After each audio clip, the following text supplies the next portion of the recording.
ça tombe très bien parce qu'on est en direct avec Nadia Hay, qui est députée sortante Renaissance de la 7e circonscription des Yvelines. Merci d'être en direct avec nous, Madame Hay. Bonjour à tous, bonjour Monsieur Deval. Je rappelle que lors de ce premier tour, le nouveau Front Populaire est à 34% dans votre circonscription. Vous êtes deuxième avec 29%. Et derrière, il y a Babette de Rosière, 25% étiqueté LR RN. J'aimerais que vous puissiez répondre à Philippe, cet auditeur de nantais qui dit « Mais moi, ça fait des mois, des semaines qu'on parle du Rassemblement National et qu'on dit le Rassemblement National, c'est donc l'extrême droite. » Pourquoi le RN est d'extrême droite selon vous ? Parce qu'il y a ce que dit Jordan Bardella et ses représentants sur les plateaux, et il y a ce qu'ils ont comme projet et ce qu'ils défendent à l'Assemblée nationale.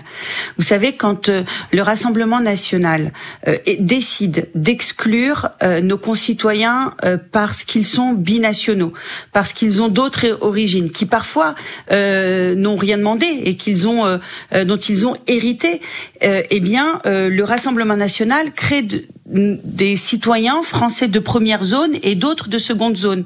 Et ça, vous voyez, c'est pas tolérable.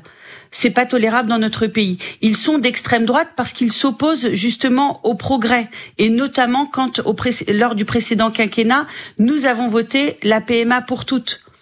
Ils sont d'extrême droite quand ils s'opposent aussi au progrès sur la fin de vie, donc des conditions de mourir dans la dignité.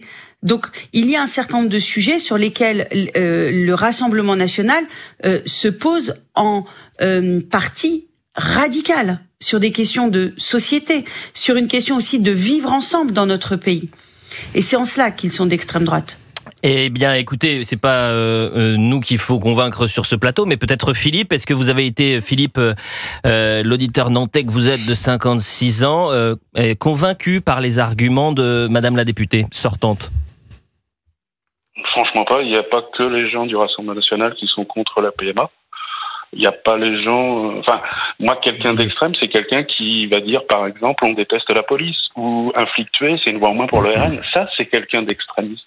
Ça, c'est quelqu'un d'extrémiste. Et je comprends pas. Renaissance, je comprends pas pourquoi vous alliez à des gens comme ça. Moi, je trouve ça inadmissible. Ces extrêmes-là, ils sont là. La PMA, et la fin de vie, c'est des débats complètement compliqués, moraux, oui. Mais il n'y a rien d'extrême dans le genre de débat. C'est même des débats hyper intéressants. Et c'est facile de dire, ah bah non, t'es contre, donc t'es d'extrême. Non, c'est pas ça. Non. Vous souhaitez répondre, Nadia? Oui, je souhaite répondre parce que j'entends effectivement que certaines personnes ont des positions qui sont totalement différentes par rapport à ces progrès de société. Mais en fait, c'est un tout. Quand vous avez aujourd'hui des positions extrêmement radicales sur tous les sujets, tous, pas seulement un. Moi, je peux entendre que certaines personnes aujourd'hui soient pas forcément pour la fin de vie. J'en ai reçu dans ma permanence.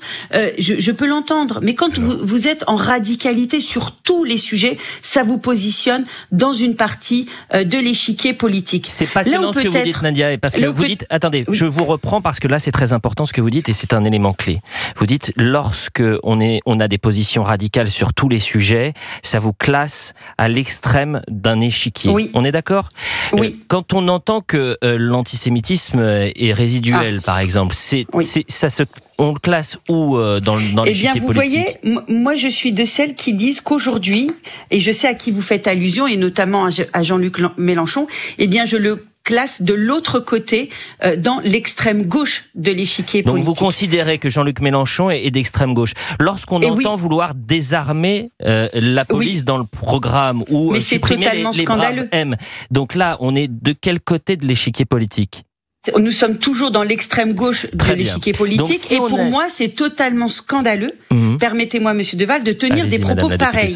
Très bien. Alors, c'est totalement scandaleux de tenir des propos pareils dans notre État quand on voit justement certaines situations qui conduisent aujourd'hui nos forces de l'ordre à intervenir, parfois même au péril même de leur vie. Et ça, c'est totalement aujourd'hui scandaleux d'entendre des choses pareilles en 2024. J'entends ce que vous dites, mais alors, expliquez-nous pourquoi hier, on a Gabriel Attal, donc le Premier ministre, qui dit pas une voix pour le Rassemblement national et qui donc de fait pour freiner le Rassemblement national au second tour, pour éviter d'avoir un RN et une majorité absolue pour Jordan Bardella, serait prêt à taper dans la main de gens qui n'ont peut-être pas tenu ces propos, mais qui font partie de cette famille politique.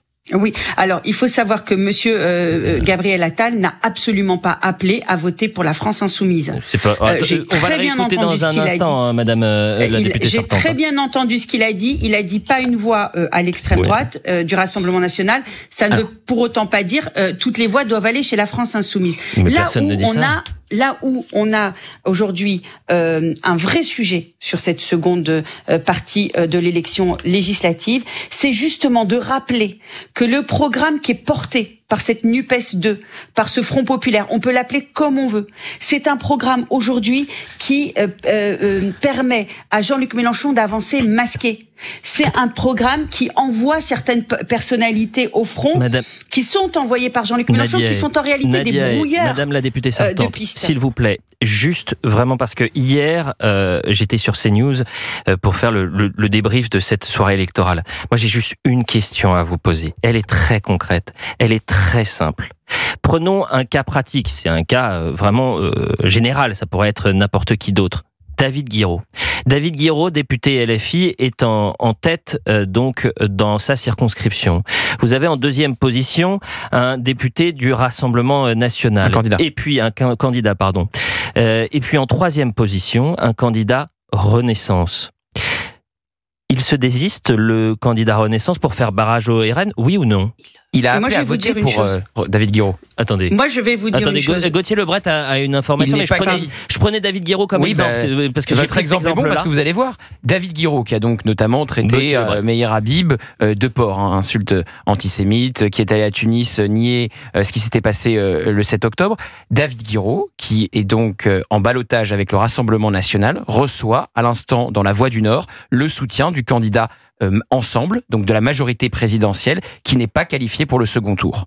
Donc, est-ce que ça vous choque, madame la députée sortante, pour vraiment, et ça sera la dernière question, David Guiraud, par exemple, vous le mettez de quelle partie de l'échiquier politique ?